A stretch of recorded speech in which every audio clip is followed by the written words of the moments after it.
welcoming to the program Philip Duncan from weatherwatch.co.nz. Kia ora and a happy new year to you, sir. Kia ora, happy new year to you too, although I've got to point out it's February in about a week, so Yeah, I know.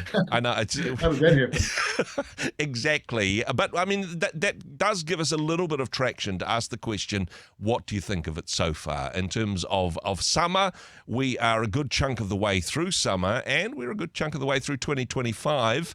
As a forecaster, you've got a professional interest. Has it all gone according to plan, Philip? It has to us, yeah. We were always expecting the Southern Ocean weather pattern to dominate our summer this year, and sure enough, it has. We've had plenty of cooler airflows coming in, and in fact, I crunched the numbers this morning.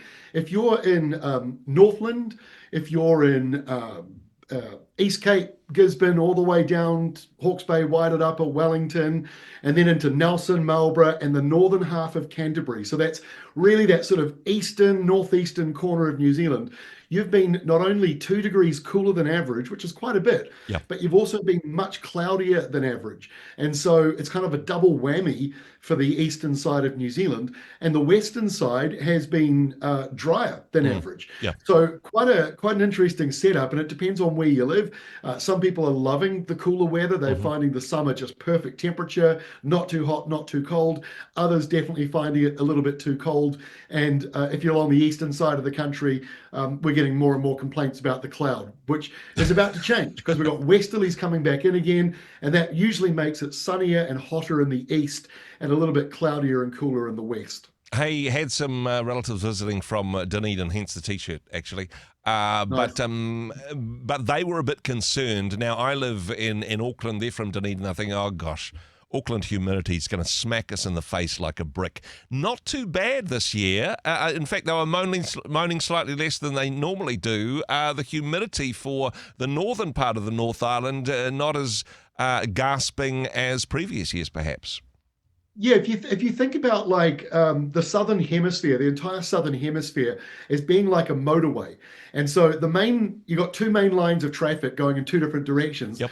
One of it's up in the tropics, going from east to west. That's a big line of traffic, and then you got down in the Southern Ocean, the westerlies blowing through, and that's the other line of traffic. So New Zealand's kind of like the median strip in the middle, and we can get a bit of both at times. Yeah. This summer, though, I would say that the Southern Ocean weather is driving recklessly, and it's coming up and affecting New Zealand where it shouldn't normally be doing that. And so that's why we're getting the cooler airflows, more southerlies, more easterlies, and the easterlies are kind of fake. They're coming out of the Southern Ocean first, then coming in as a nor'easter, which is why it's kind of cold. But that is about to change. We do see more westerlies coming back into the forecast. That's kind of what we had at the end of November, start of December, for those who remember that weather pattern, which was a bit cloudy for the western side, but much sunnier and hotter and drier for the eastern side of both of the main islands. For people that have had a few summers, that have got a few summers under their belt, of course, strategically they've realised, hey, don't take time off in December, January. The weather's rubbish.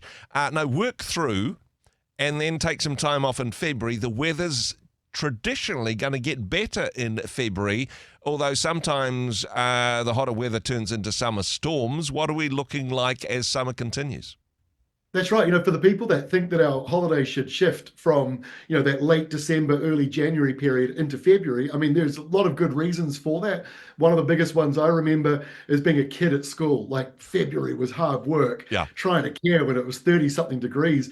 At least they've got probably air conditioning a bit more these days in some of the schools than when I was little. But it is a hot month. But in saying that, like you say, it can then switch to summer storms, and we only have to go back, 2 years. And we had the Auckland anniversary floods at the very end of January, followed by Cyclone Gabrielle right in the middle of February. So we could shift our holidays and find it really makes no difference, because I always say that New Zealand has a short summer and a short winter, and the rest of the year is spring and autumn. And I think we're seeing that this year quite a bit, quite high evidence of that at the moment. Any indication on which way it's going to flip? Is it going to be hot February or summer storms? Is it too early to tell, Philip?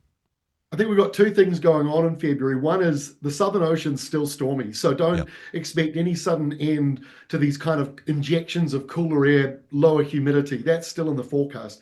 But what we are seeing as a change in the next 2 weeks is rain forming north of us, Hmm. forming up around Fiji and Vanuatu and Queensland. That is running very late this year. So once that gets going, then we're at a different risk of getting a tropical low or a cyclone or something like that.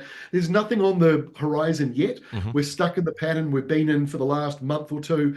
That is still with us as we go into February. So I don't expect a big change, not yet. Yep. But the weather is mixed up this summer. And so we've got a high risk of getting something thrown at us that we weren't kind of expecting. I'd say more so than perhaps previous summers over the last decade. Now, something a little bit easier to predict, the weekend coming up. Now, for about half of the country, population-wise, this is a long weekend. This is the last hurrah before you properly get back into work. For the rest of New Zealand, they've already done that. They've already gotten over that. But this is anniversary weekend. And as I was saying on air beforehand, it's not just an anniversary for Aucklanders. It is much of the North Island and about half our population. Yeah, that's right. Half, like the top half of the North Island, roughly, and I think Nelson as well. Do they have the same? Sometimes It it used to be. coincides, but not this year, Not apparently. this year. Yeah. No, I thought it was the following week. Yeah. Yeah. So yeah, we've got half of the top half of the North Island, half of the country's population lives there, whether you like that or not. That's Yeah. the truth. So the weather forecast this weekend, it's you know, it's kind of how I describe any long weekend in New Zealand. One half is going to be warm and sunny. Yeah. The other half is going to be cloudy and windy and showery. There's a cold front moving in on Sunday. So that is the Okay. main event. In comes a low, bit of a cold front. So Sunday's the day, the highest risk of wet weather. And then Monday, it should start to ease back again. So apart from that, it's not looking that bad really. Hmm. But yeah, Sunday does look unsettled. So if you're in a tent, camping may not be the best of the days. I But was going to hopefully, say, there's probably some people listening at the moment who are thinking, you know what, we paid good money for that tent a few years ago and we hardly ever use it. Come on, it's a long weekend. Let's get out there and pitch a tent. I mean, it's not going to be too blustery at least, and we'll get some sunshine, surely. there might be a little burst of wind. I've got to say, if you're a camper this year, it's been rough. I camped my whole life up until I was about 30 years old. I camped pretty much every summer, and so I have got many memories of midsummer storms, Yep. tents being ripped, all that stuff. This summer has been very windy if you're a camper. So hopefully we've got some good settled weather still yet to come through, but not perfectly settled, that's for sure. Just finally wanted to chat with you, looking at the fires in California, particularly the devastation in Los Angeles. It's been absolutely horrific to see the images there, and there's been a lot of politics and a lot of loopy ideas about what some of the causal factors are. Let's stick to the science, shall we? From a meteorological point of view, what's happening in California? What's caused this fire, and what's making them so difficult to contain? California is a very interesting state because the southern end of it is a desert. It is proper desert. Yeah. Going into Mexico and New Mexico and places like that, going over to Utah. These are all desert parts of America. Hmm. Yes, they've got mountains, they do get snow, but the southern end of California is a desert. The northern end is a rainforest. So it's a little Wow. bit like the South Island. You've got the west coast with all that rain and the east coast with all that dry. But the difference in New Zealand is there's a mountain range separating those two things. Yeah. In California, it's not like that. You just go to the top end of California, that's where the rain is, and the bottom end is dry. Mm. So they get some really unusual weather in the middle, and that's kind of between San Francisco and Los Angeles. They can get a whole lot of rain that floods the desert, causes flash floods and mudslides, as they call them. Yeah. We call them slips, but they get these mudslides. They've already had some since these fires. Then on top of that, you've got all this dry, bushy stuff growing. So when they get a wet moment, like they did last summer, everything grows, Yep. and then the drought kicks back in again and it all dies. And now you've got all this dead brown stuff on the ground that just ignites. Just finally, Los Angeles is on the edge of some mountain ranges. And when they get these nor'easters, which are just like the Canterbury nor'westers, Yeah. imagine if you had a city bigger than our entire population pressed up against the edge of the Southern Alps, Wow. and it was covered in all that dry bush. So one spark, off it goes. We're lucky that in New Zealand, the eastern side deforested, that's a negative thing usually, but it means that we don't get those fires when those winds pick up. And that's one positive that we've got versus Los Angeles. A dumb place to build a city, some people would say, but hey, that's where the work is, and the climate means that it's it's a useful place to live. Everybody wants a view of the ocean, but hey, whole communities are built between the mountains and the ocean. Been a lot of devastation, and talk to us about the winds that have been happening there, because this is one of the big things that the firefighters have been battling, not just the fires but the winds. That's been a total game changer, and people have been watching the winds very carefully in California. Yeah, exactly. And that's, again, that they call them the Santa Ana winds. And they are like our hot nor'wester. They're a hot nor'easter for them, but it comes off the mountains and into California, and it spreads as this very dry, gusty wind. Yep. We have the exact same thing in New Zealand with a nor'wester across Canterbury. And so just think of that Canterbury nor'wester, but instead of Christchurch being way off at the coastline where the winds fade, Christchurch is right up against the mountains where the winds are rushing down. Wow. And you've got all that scrub, lack of water. Like I say, LA is in that area where the desert starts. Yep. And so their water is very hit and miss.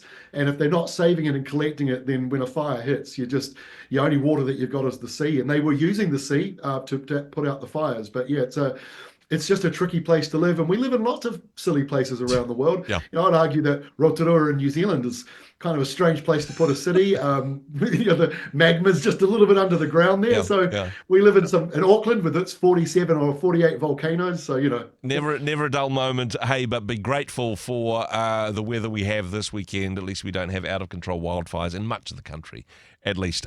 Phil, thank you so much for the work that you do. A great start to summer. We give you the credit for that. Of course, weatherwatch.co.nz for the latest information. Thanks for joining us once again. Thank you. Hey, thanks very much for joining us in the Rhema studio. Thanks very much for watching the interview. It's kind of nice to have an audience, actually. And if you did like what you watched, then do give us a like, do give us the thumbs up. And if you'd like to see more interviews like that one, or perhaps even better, subscribe and those interviews will come straight to you. Don't forget to turn on your notifications, and we'll see you in the next one. Cheers.